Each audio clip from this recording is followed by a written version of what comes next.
Hi, my name is Scott Hunter, and I'm here today to talk about what's new in the .NET platform. First off, it's been a great year in .NET. We've actually grown our active developers 61% year over year, which I'm very happy about. Even more so, we released .NET Core in the summer, and 40% of .NET Core is being used by brand new developers. And as part of the open sourcing of .NET, you can see that we've had this huge uptake on GitHub of contributions outside of Microsoft on .NET. So this is showing we have an awesome, healthy ecosystem. Even more so, we measured all the pull requests that we had in open source in 2015, and you can see this right here. I can also click here and show you how that changed in 2016. You can see this huge explosion of growth in .NET open source, which I'm really, really happy about. The next big thing is, I think it's one of the most exciting times to be a .NET developer, because for the first time ever, you can actually build Windows applications, you can build cross-platform web applications that run on servers, and mobile applications, all with .NET. So you can build all your front ends and all your back ends on .NET through our frameworks. We have .NET Framework, .NET Core, and Xamarin. Today, I want to talk a little bit about all the things you can do with .NET. You can see from the slide here, we've got Windows applications, cross-platform, we've got this .NET standard there, and I'm going to focus in on a few of these things. So let's start with Windows. What have we done for .NET Framework? With .NET 4.62, we added support for long path support, finally in .NET. We added some cool new extensibility points in ASP.NET to allow better caching performance. It's basically async caching performance. And for WPF, we've added per monitor DPI support, meaning you can take your application and as you move it across one monitor to the next, it'll readjust based on the DPI of that monitor. A bunch of cool stuff in .NET as well is we announced last year this bridge. We call this the Centennial Bridge. This allows you to take your .NET applications, WinForms, WPF, and actually put them in the Windows Store. The Windows Store is great, but you can also put it in the Store for Business. The Store for Business allows you to distribute your applications. Instead of using Click Once, you can use the Windows Store for your enterprise to distribute your applications. So put your applications up there, and as you update them, all the apps, all the desktops in your business will update at the same time via the store. Another thing I'm really excited about is support for Windows containers. For the first time ever, you can take your .NET applications and run them in containers on Windows Server 2016. And something coming pretty soon, it's in Visual Studio 2017, but it'll be in the next point release of Windows, is we've added high DPI support for WinForms. This means your WinForm application you built years ago, you can drop a manifest file on it and it will look beautiful on a high DPI monitor. And that's some of the things we're doing in the .NET Framework.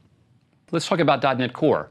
.NET Core is the new addition to the family, and VS 2017 is the first time we've had tooling support built into Visual Studio for .NET Core.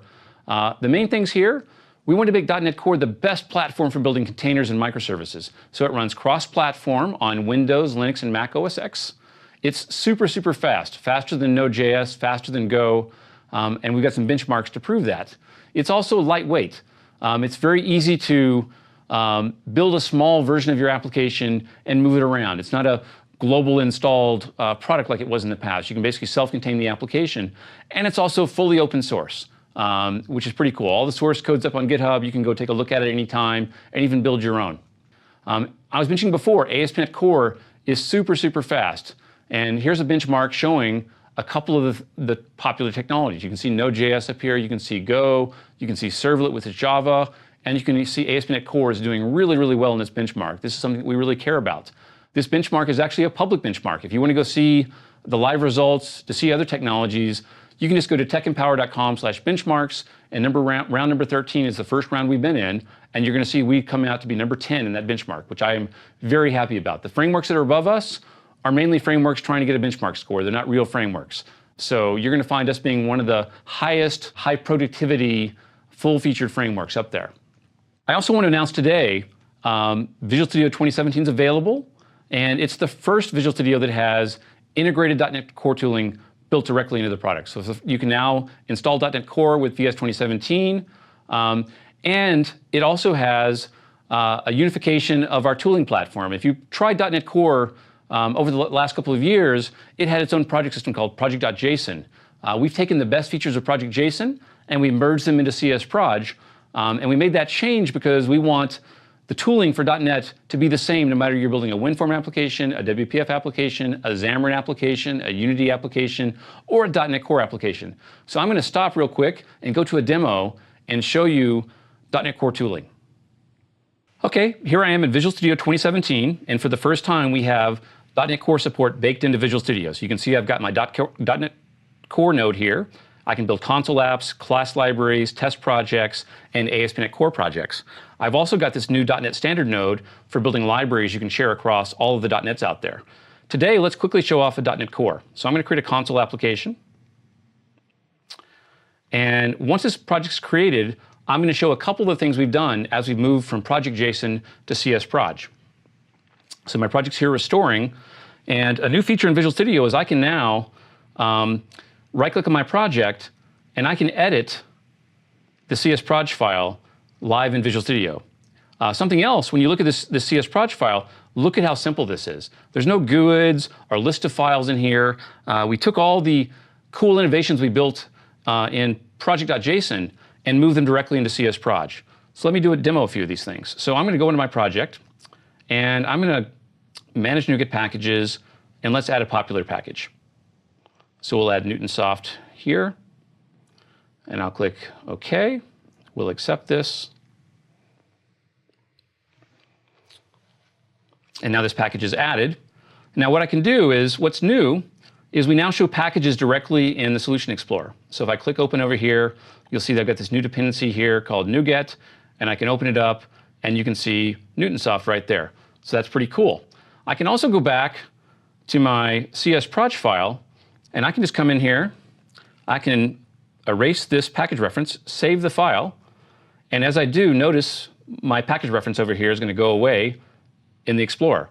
So now I can live edit right in Visual Studio my CS.Proj files, just like you could Project.json files. I want to show one more feature. We'll just put that package back. Another feature is you're going to notice in my CS.Proj file, there's not a list of files in my project. That's because we don't list these anymore because we actually do globbing, which allows us to pull up all the CS files in a folder. So if I take my project and I say open the folder in Explorer, and I've got another window over here, I can just drag a file in to my project. And as I do, you'll notice it shows right up in Solution Explorer. And that file is not listed in CS.Proj. So we have globbing, which allows you just to drop files in your folder. They just show up in your project. And we have the package manager built right into CS.Proj. And for the first time ever, you can also edit CS.Projs live in Visual Studio without opening and closing your project. And now we're back, and I want to talk about .NET Core 1.1, which is also available in Visual Studio 2017. It's a new release that has a bunch of new stuff in it. Some of those things are WebSockets, URL rewriting, response caching, precompiling your views, Azure integration, so you can actually have your diagnostics show up in Azure. For EF Core, we have some exciting stuff as well. We have connection retries for cloud databases. We have a new feature where you can put annotations on your data model, and we'll actually tell SQL Server to go put those tables in memory. And we have support for containers built in as well. And so I'm going to do a quick demo and show you what .NET Core container support looks like. So here I am in Visual Studio, and I clicked on the web node here, and I'm going to select ASP.NET Core project and build an ASP.NET Core project. Something new that you're going to see here is there's this new button here, Enable Docker Support. This enables you to build a .NET Core project that you actually can publish to a Docker container. So I'm going to leave that unchecked for now. I'm going to create my project. The reason I didn't check that is I want to show that you can actually decide that when you create your project that you want to make it Dockerized, or after the fact you've created it, you might decide I want to make this a Docker project. So I'm going to right-click over here on my project. I'm going to click Add.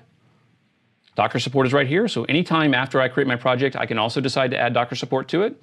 And what this means is, when I run my application, it's actually going to run in a Docker container on my Windows machine. So I'm actually in VS on a Windows box, but when I run my project, it's going to run in a Linux container.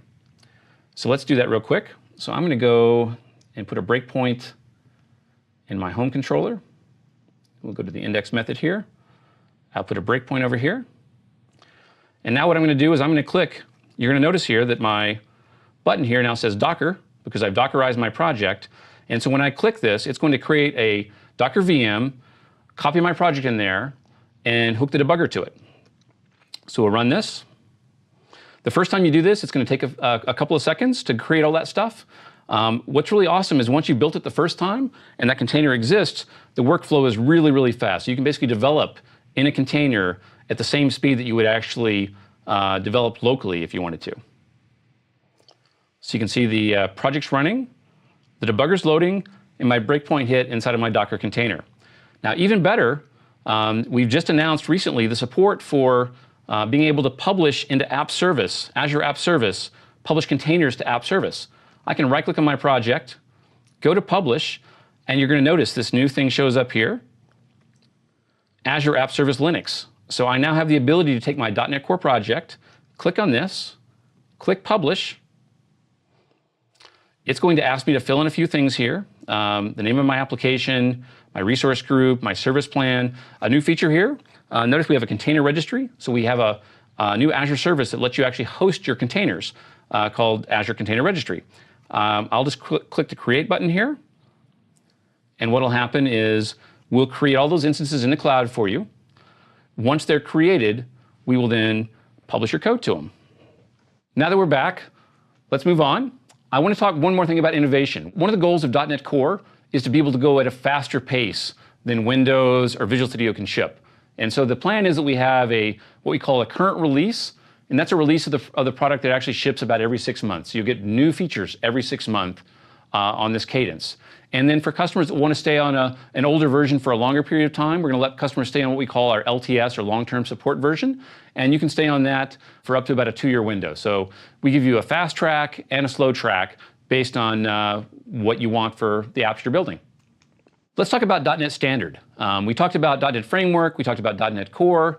.NET Standard is how we look at unifying all our .NETs. You've unified the tooling around CS Proj. The next thing we want to do is unify around .NET Standard. And the way I like to think of this is .NET Standard is all the .NET that exists no matter what type of .NET application you're building. So you learn one library, .NET Standard, and your code can be shared across Xamarin, .NET Core, WinForms, WPF, .NET Framework, or even things like Unity. And so it's kind of a contract saying, here's all the APIs that every .NET must create.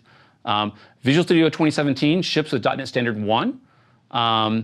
And today, when you try it, you're going to find .NET Standard 1 doesn't have as many APIs as we would like.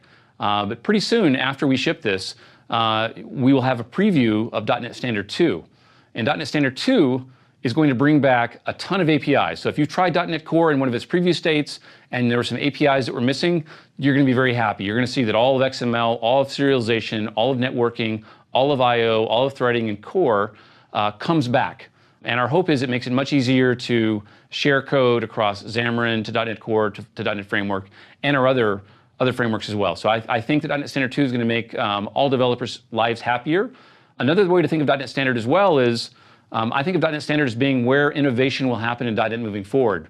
We don't add APIs to .NET Framework or .NET Core. We add them to .NET Standard, and they apply to everybody. Okay, as you can see here, all my applications, a .NET Framework application, a Core application, a Xamarin application, can all share a library that's .NET Standard based. And that .NET Standard library can also talk to existing .NET Standard libraries, existing PCLs, and existing .NET Framework libraries. So it unifies the entire world. In the future, I hope we're going to be in a place where you don't worry about, am I going to add a new API to .NET Framework or .NET Core? You're going to see those APIs show up in .NET Standard, and all .NETs will get them. And so I hope today I've shown a few things that are pretty exciting that are coming in VS 2017. And please try the code, enjoy your coding, and give us feedback. And thanks for watching the video.